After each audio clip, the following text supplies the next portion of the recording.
Meron dalawang klase ng employer. Nung dumating ka sa bahay nila, sobrang linis.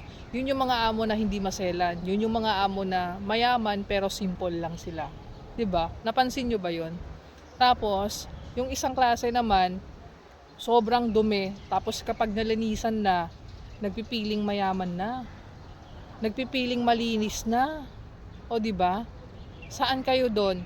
Kasi sa apat na naging employer ko, doon sa una talagang mayaman ang employer ko.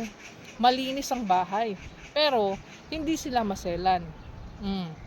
Tapos naman doon sa Tucheng, nung malinis na ang bahay, gusto i-maintain yung paglilinis ko. Ang laki ng bahay for 5 floor. Ha? Nilinis ko lahat yon. Pagod na pagod ako. 1 month kong nilinis yon. Oh, tapos mini-maintain ko na lang siya. Tapos nawala din si Lolo. Dito naman sa Sangchong, sobrang dumi ng bahay. Sobrang dugyot. Ni halos hindi ko mayunat yung katawan ko. Nung malinis na, ayun na. Naging maselan na. So, nasaan kayo doon?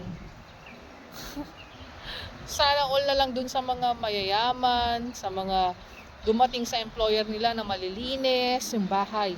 Kasi ako never.